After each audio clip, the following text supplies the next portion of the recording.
Hello guys, it's Sapphire Moore, so I'm here with a review of American Horror Stories, Season 8, titled Apocalypse. This is Episode 6, titled Return to Murder House. So, Madison Montgomery and Behold Chalibus, I'm pretty sure I'm pronouncing his name all right, I know I am, posed as a married couple, purchased the murder house in Los Angeles, which has been abandoned for several years. Arriving at the house, the two soon suspect the presence of paranormal activity after learning that 36 people have died inside the house.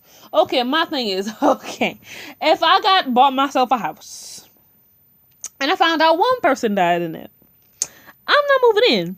But to constantly have that many people move into the house after you heard about the previous death, why is people still moving in this house? That's all I want to know. To have at least 36 freaking people die? Who was still moving in that house after they heard about the previous number before? I just want to know. I just want to know. Let me know right now. The house that I'm living in right now is buried on some sort of Indian graveyard. I am moving the fuck out. I tell you that right now. I'm moving. But look, fam, we gotta move. We got Indians, so we're going. If y'all want to say, y'all better burn some sage.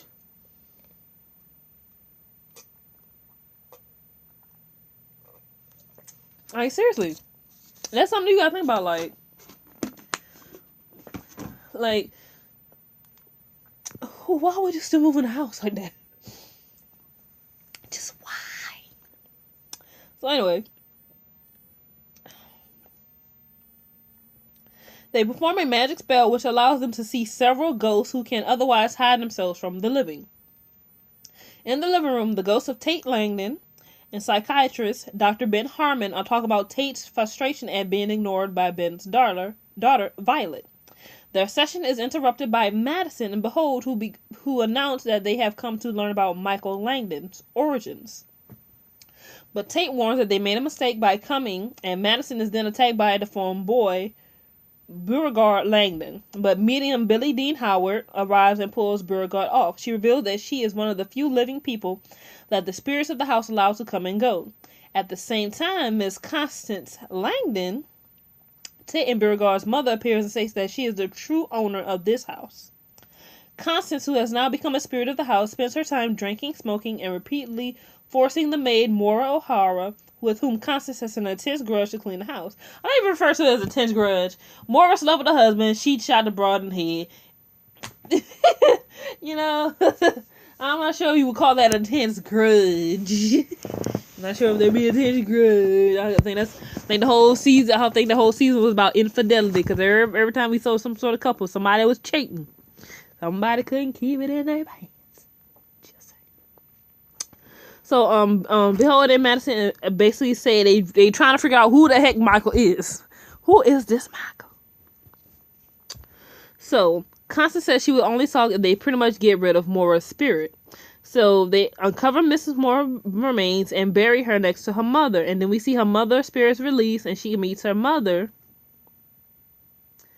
And she pretty much apologized to her mother for killing her. And her mother said, you actually gave me peace, because she felt like she was pretty much in a hell.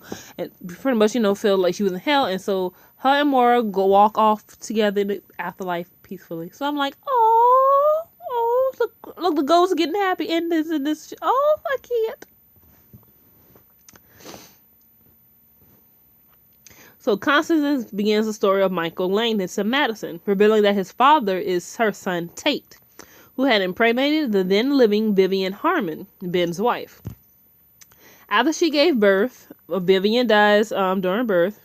So Constance took Michael from the house and raised him as her own son, believing that she had been given a new chance of being a mother after the death of her 4 children, because she feels that she was put on this earth to be a mother. And after, the whole thing with Tate, shooting up the schools, she felt with Michael, she could, do it right this time. But she began noticing that he had little psychopathic tendencies, starting off with small animals, and eventually, they're going to go up to something bigger. They're going to start from him. So she figured he probably was going to be more like how Tate was, She figured she was going to be like normal. But she said as she got older, she's like, he's not like a regular sociopath, because she said when she was late for waking up for school one morning, and she goes in, and he aged 10 years overnight, and he was now a teenager. And he tried to strangle her in her sleep, and so she decided to call the priest. He murders the priest. So her dreams of motherhood were shattered, and she returns to the murder house and committed suicide by overdosing.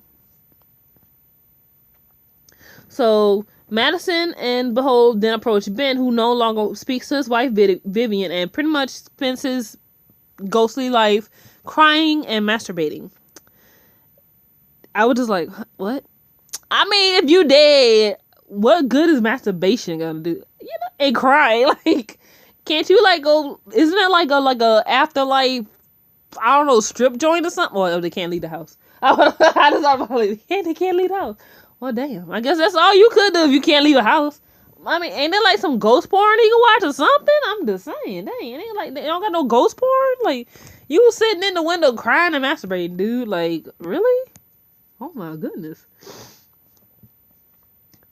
So Ben tells the two that after Michael discovered that Constance had killed herself to be free from him, he attended therapy sessions with Ben. A father-son relationship began to develop. However, Michael slowly grew more and more dark after meeting and being rejected by Tate. So Ben witnessed Michael mutilating the ghost of Elizabeth Short. That is the Black Dahlia we have. I'm guessing that's what she's supposed to be, because that's how she, how they had it dressed up. As well as not only murdering 2 new residents, but permanently expelling their spirits from existence. So Ben realized Michael's capacity for evil and ended their sessions. Now, what I've noticed is with both of these backstories of Constance Langdon and of Ben Harmon, is when they talk about Michael Langdon, is what we see happens with Michael. He's not fully aware. Like, he is aware of his abilities, but it's like he doesn't have like full control of them. Like when he's choking his Mrs. Constance Langdon, he's choking her. He's like, "You're not gonna tell me what to do no more." And then he sort of snaps out of it. He's like, "Grandma." I mean, he kind of aged in 10 years, but I have a feeling that at that time frame, his mind was still that of a child. His body's a teenager, but his mind was most likely still like a child. And he doesn't have full control of the powers yet. So it's sort of like this little mixed confusion. He doesn't really understand what's going on. And he can see that he's doing bad things. And you can kind of see him sort of trying to be good, trying to pull away from the darkness of his darkness nature. And you can kind of tell he really wants a father figure. That's why he was having so much fun with Ben Harmon, doing all these fun things. They're playing chess, they're playing catch. He's doing a fun thing. So he goes into Tate's room, who he knows as at this point is his birth father. And Tate tells him, "I don't want nothing to do nothing with you. I could never produce something as evil as you." And Michael's reaction was to sort of like, he just sort of shut down, which if you think about it from a kid's point of view, if you remember, he just aged overnight, so I'm still going with the idea that his mind's still like that child. All he knows right now is that, "Dad, my own father has just rejected me. My grandma killed herself because she was trying to get away from me." So right now, granted, we know he's the Antichrist. It's just that he's feeling abandoned, which is probably like no child wants to feel like. They feel abandoned by their own family. He felt like he just got abandoned by his grandmother and his own birth father. And then eventually we're gonna find out his birth mother tried to kill him. So as a kid, you probably feel like, what's the point of me in being good? I'm trying and nothing's working. Everybody hates me. You kind of feel sad for him. Like, I'm gonna need these TV shows to stop making me feel sorry for like the devil and the Antichrist. Like, you can't keep doing that. Like, I'm supposed to be hating the devil and the Antichrist. Like, Lucifer made me like Lucifer, the devil himself. And of course Supernatural also made me like Lucifer. And now we got American Horror Story making me feel sorry for the Antichrist. Stop this now. But anyway,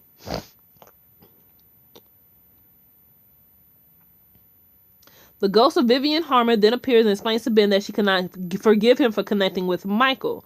So she reveals to the witches that Michael's true nature reveals Michael's true nature by reciting a passage from the book of Revelation about the beast from the sea. So one night, Vivian explains that a group of Satanists had arrived at the house, consisting of Miriam Meade, another cardinal, and headed by the Church of Satan founder himself, Anton LaVey. I was like, Is that who I think is? When I first heard it, I'm like, is that who they're supposed to be? Boy, no, American Horror Story could get you with those.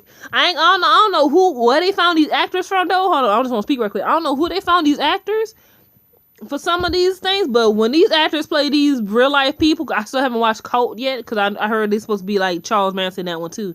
But these actors, I would say bravo.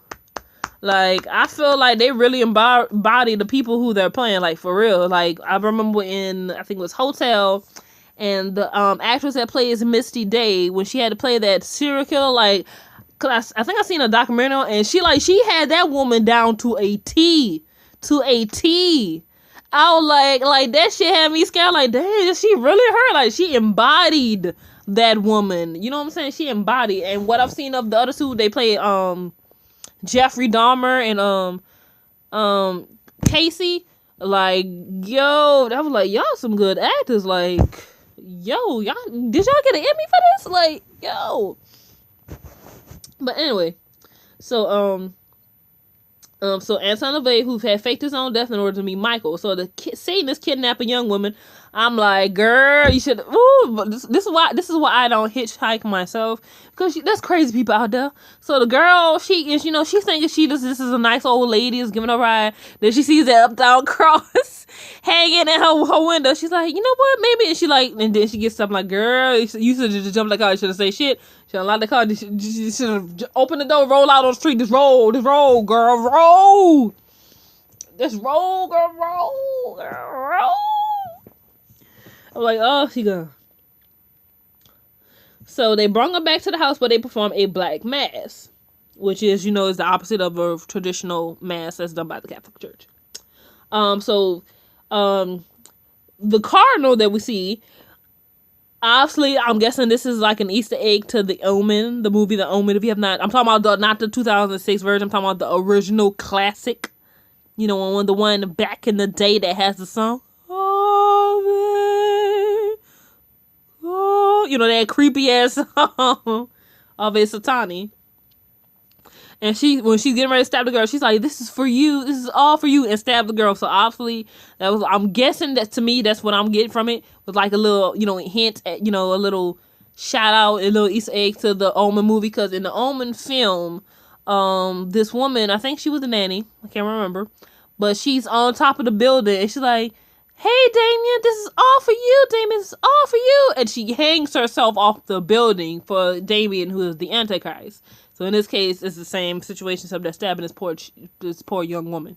So they stab her. Anton LaVey removes the girl's heart for Michael to pretty much eat it. So as he eats it, we get this creepy satanic music in the background. You know what I'm saying? We get this creepy singing the Latin and stuff that creeps people out. And we see the shadow appear behind him of Satan, of, the devil. And he announces that he is now one with his father. It's sort of like this revelation. Now, like, I know who my father is. Because clearly that's really what he wants. Like, because even before this episode, we see the way he responds to Miriam meets the robot. Is, yes, he's the devil, but it's like he still wants, that family bonding, that family love, you know what I'm saying?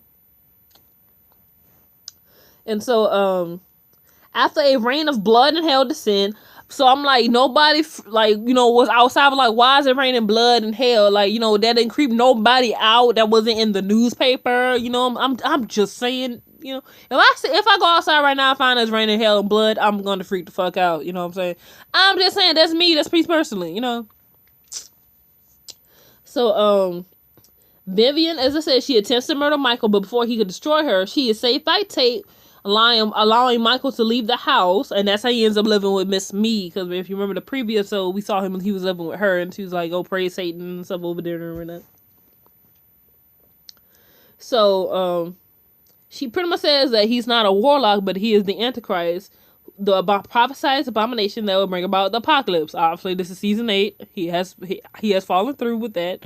So we just gotta see how it happened. So before leaving, Madison meets Violet. Violet tells Madison that Tate is a monster, but Madison believes that Tate was probably most likely just a vessel, so the house could use him to begot the the son of Satan. Sort of pretty much saying that Satan, the house, is pretty much like this portal over hell, like a hell mouth, like Sunnydale and Buffy. And that Satan sort of used Tate, possessed his ghost, so he can impregnate Vivian, so he beget the child of mortal woman. Hail Satan!